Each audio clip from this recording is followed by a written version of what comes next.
She called me a burden in front of my son, in front of his friends, in my own house at a dinner table I had paid for, sitting in a chair I had owned for 22 years. I didn't say a word. I picked up my fork, set it back down, folded my napkin, and excused myself to use the restroom. I stood at the sink for a long time, running cold water over my wrists, the way my late wife used to tell me to do when I was angry. She said it brought the heat down.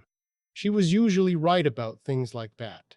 I looked at myself in the mirror and I thought, 63 years old, built a company from a card table in a garage, put one son through college and graduate school, paid off a house, never missed a mortgage payment, never asked anyone for a single thing I hadn't earned. And she just called me a burden. Let me back up. My name doesn't matter for this story. What matters is that I spent 40 years doing everything right, and I almost let one woman undo all of it in the space of about 8 months. My wife passed 3 years ago, pancreatic cancer. From diagnosis to funeral was 11 weeks. I won't talk about that part at length because it still does something to my chest that I can't properly describe, and this story isn't about grief. It's about what came after, my son. I'll call him my son because that's what he is and that's all he needs to be in this story.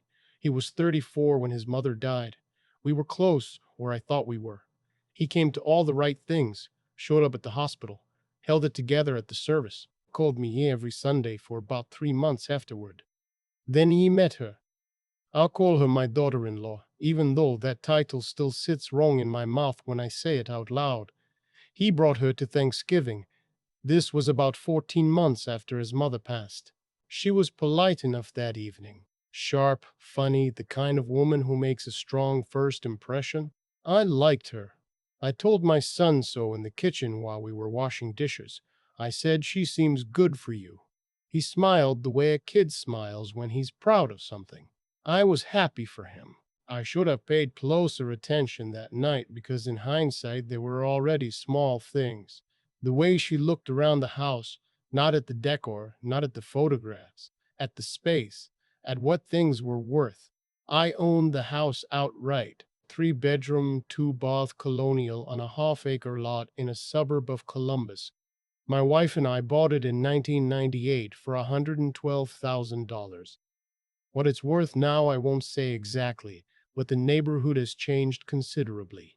There's also a cabin up in the Hocking Hills that I've had since 2004, paid cash for it during a good year, and a retirement account that I managed carefully for decades. I mention these things not to boast, but because they become important later. My son works in commercial real estate. He knows what property is worth. I didn't think much of that at the time. They dated for about a year. She moved into his apartment in Columbus. I met her for dinners probably once a month, drove down, took them both out. I always paid. That felt natural to me. I was the father. I had more. It was what you did. She always ordered well and never once reached for the check. But again, I didn't think much of it. He proposed on New Year's Eve. She said yes. He called me from a restaurant, voice full of something I can only describe as relief, like he'd been waiting to exhale for months. I told him I was thrilled. I meant it. Then the planning started. She wanted the wedding at a vineyard in Napa. I'll just let that sentence sit there for a moment. Not a vineyard in Ohio where we live. Not a venue an hour from home. Napa, California. My son called me about a month after the engagement and told me the venue deposit alone was $12,000. He said they were looking at a total budget of somewhere between 80 and 100,000 for the full event. 120 guests, rehearsal dinner the night before, a honeymoon to Italy. I asked him gently what her family was contributing. There was a pause. They're not really in a position to help much, he said. I asked what that meant. He explained that her father had retired early on a disability and her mother didn't work. They were living on a fixed income in South Carolina. They were kind people, he said, just not financially able to do much. I said I understood. I should have said more than that. Over the next few months, the requests came in stages. First, it was the venue deposit, which I covered. Then it was the catering down payment. Then the photographer, who was a friend of hers and charged accordingly. Then flights and the hotel block for out of town guests, which somehow became my responsibility. Then her dress, because her parents couldn't contribute. Then the rehearsal dinner, which by custom is the groom's family's responsibility. So that one I accepted without question. Then flowers, which ran over their original estimate. Then a videographer, because apparently the photographer wasn't enough. By the time the wedding was 6 weeks out, I had spent $47,000. I have the receipts. I kept them all, not because I suspected anything at the time, but because I've always been careful with money. Old habit. I also, during this period, mentioned once that my son might want to consider moving into the Columbus house after the wedding. It was a practical suggestion. He was renting. The house had more space. I was thinking about downsizing eventually anyway, maybe to the cabin. I said it was just a thought, nothing firm. I should not have said it. I understand that now, because she heard it. And from that point forward, something shifted. The requests got more specific, not just wedding costs, but comments about the house, how much work it needed, how the kitchen was outdated, whether I'd thought about what I was going to do long term. That last one came from her directly at one of our dinners, delivered with a smile that didn't quite reach her eyes. I told her I had plans. She said that was great.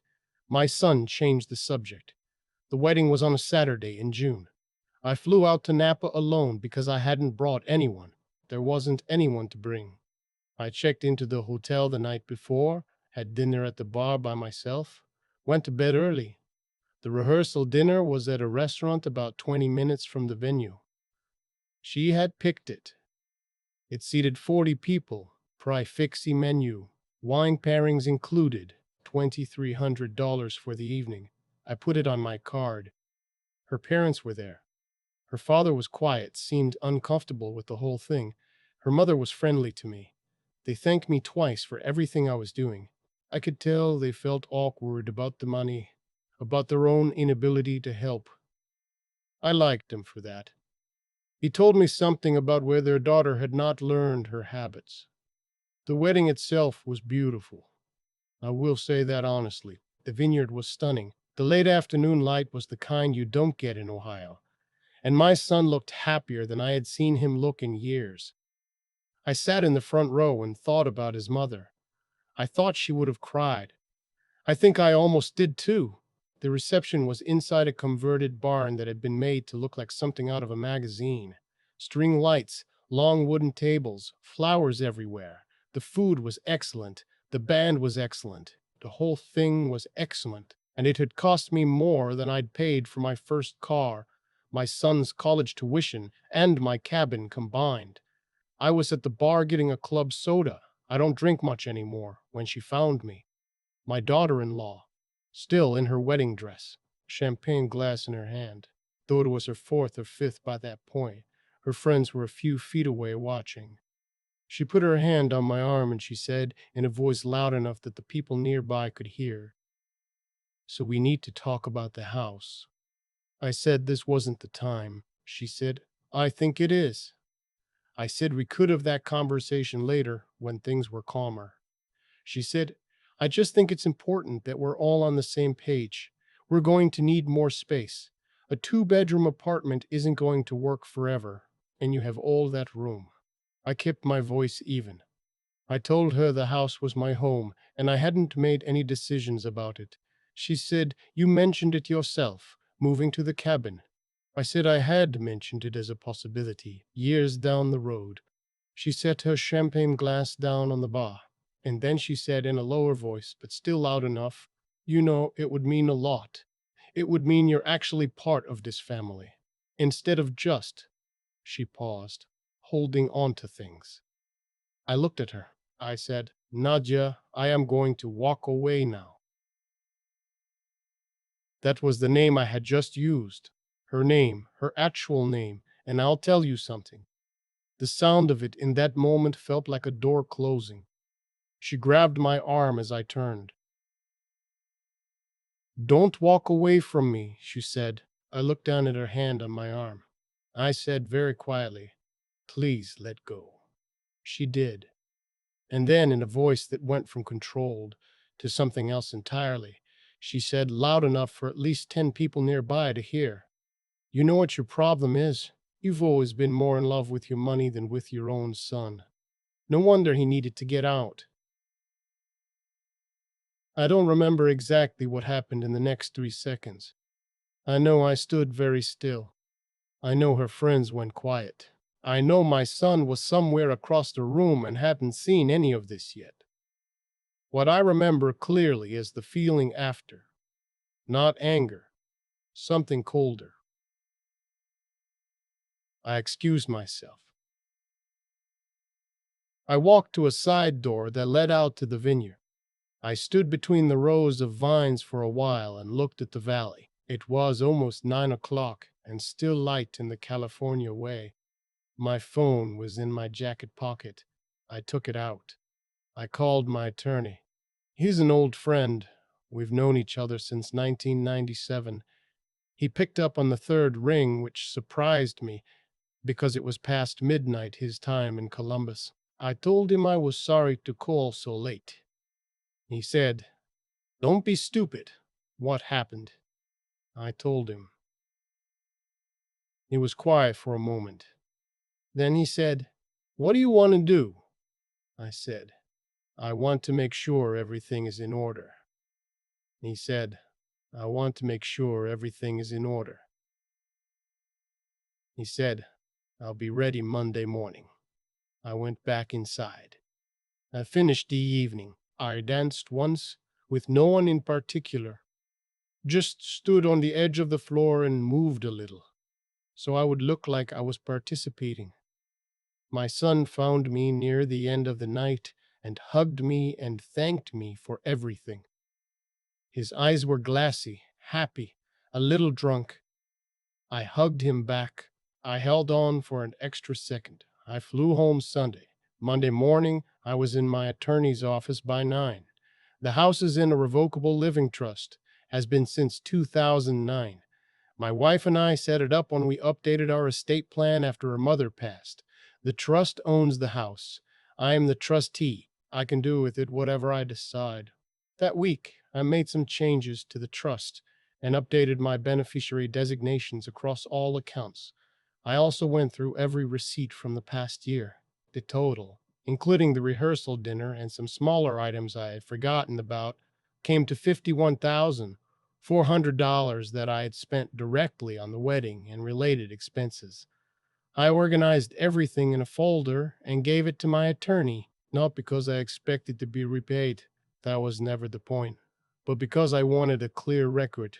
I wanted to know exactly what had happened. The following Saturday, my son called me. He said Nadia had told him about the conversation at the bar. He said she felt bad about how it came out. He said she'd been stressed. The wedding had been a lot of pressure, and she sometimes said things she didn't mean. I let him finish. Then I told him I accepted that she had been under stress. I told him I did not accept what she had said. I told him that what bothered me more than the words was that he had not been there. And so he had not seen his wife grab my arm and tell me I loved my money more than my own son. And I needed him to understand that this happened. He went quiet. Then he said, "Dad, she's my wife." I said, "I know she is. I need you to try to let this go." I said, "I need you to understand that I'm not going to pretend it didn't happen." We ended the call politely. No shouting, no accusations. My son is not a bad person. He is a person who was in love with someone who did not always deserve it. And he was making the choices that people make when they're in that position. I understood it. I just couldn't accommodate it. Over the next 2 months, my son brought her to Columbus once. She was gracious and pleasant, as if the conversation at the bar had simply never occurred. She complimented my kitchen, the same kitchen she'd described as outdated, and asked about the cabin. I answered her questions. I kept everything civil, but I made my calls quietly. I spoke to my financial advisor. I reviewed everything.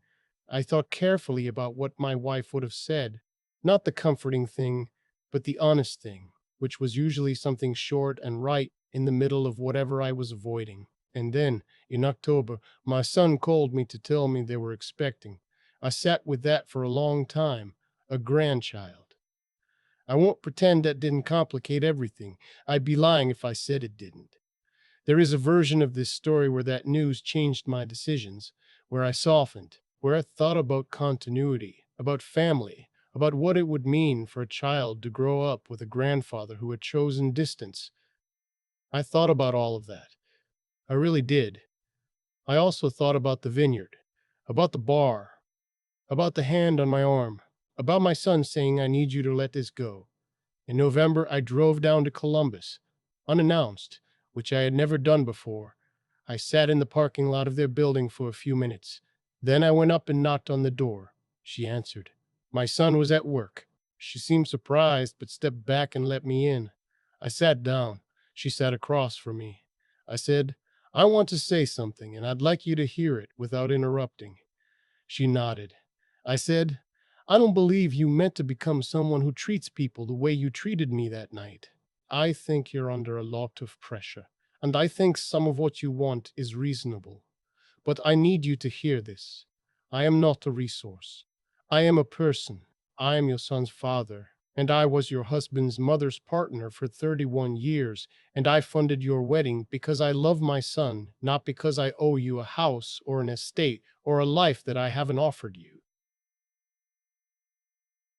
She was quiet for a moment. Then she said, "I know I went too far."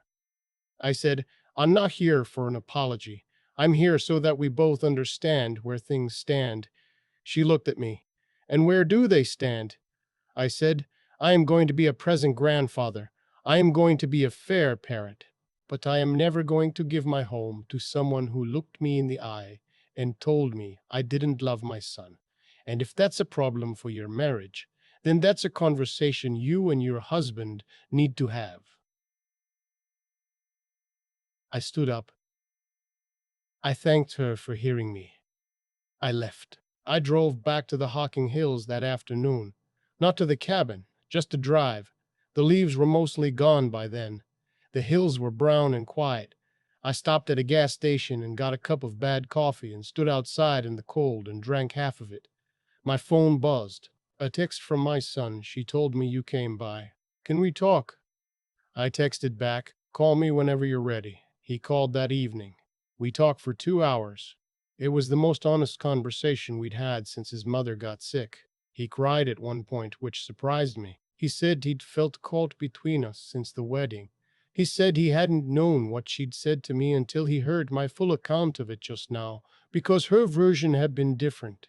He said he felt ashamed. I told him not to feel ashamed. I told him he was a good man trying to be a good husband in a complicated situation, and that I respected that. I told him I loved him without conditions. I told him the conditions I had were for myself. What I would protect, what I would keep, what I would not give away because someone had decided it was owed to them. He asked me if we were okay. I said, "We're going to be." The baby was born in April. A girl. I was there at the hospital, in the waiting room, and when my son came through the doors, he was gray-faced and tearful, and he hugged me for a long time without saying anything. I went in when they let me. She was 7 pounds, 4 ounces, red-faced, furious about the whole situation, which struck me as sensible. My daughter-in-law looked exhausted and young, and a little undone, in the way that people do at the beginning of something huge. She looked at me when I came in and she said, "She has your jawline." I looked at the baby. She was right. "She does," I said. I stayed for an hour. I didn't overstay. I drove home alone, which is what I do. It was late afternoon, the drive back through Columbus, the familiar exits, the fields that had just started going green. I thought about all of it the whole way home. The bar at the vineyard, the cold water on my wrists, the phone call to my attorney, the folder of receipts on my desk. The trust is still in place. The house is still mine. The cabin is mine. My accounts are in order. My will reflects what I want, not what someone else decided I should want. My granddaughter's name is June, which is the month she was born, and also the month everything changed. I see her twice a month now, sometimes more. She's 4 months old and doesn't know any of this, which is the only part of this whole story I'm grateful for.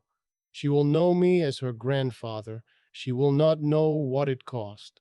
I don't need her to. I keep coming back to the moment at the bar. Not because it still hurts. It doesn't. Not the way it used to.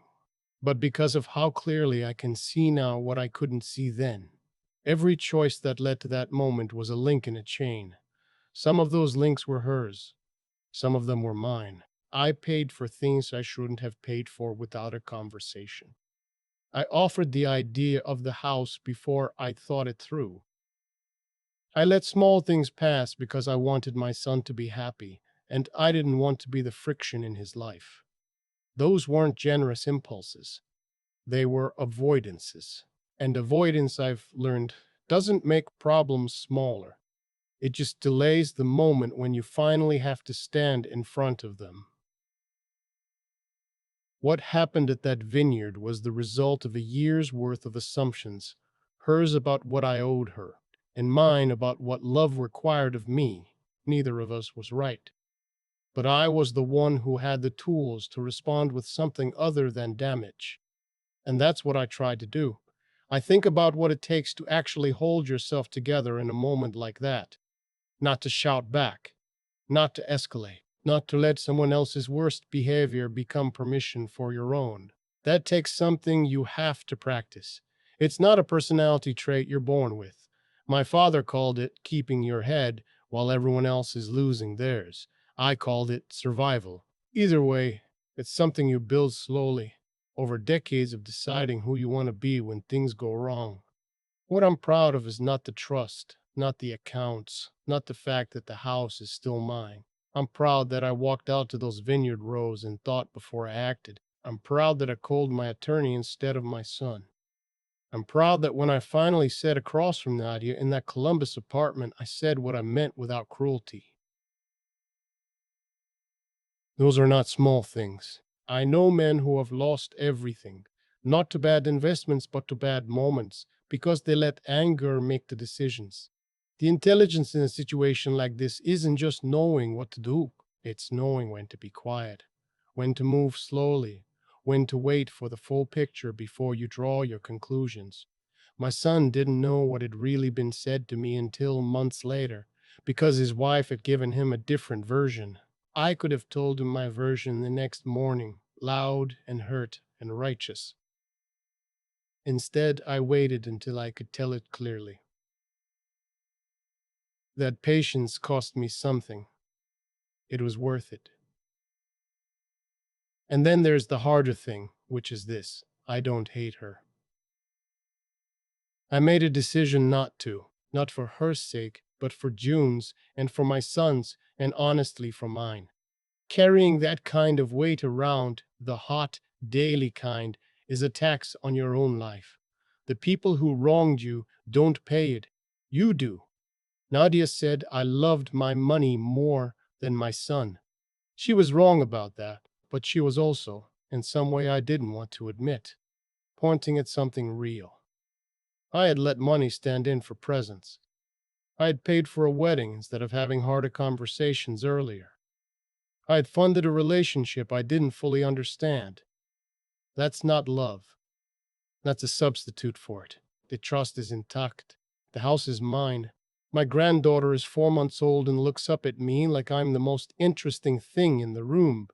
That's what I protected, not the property, the right to be in that room at all.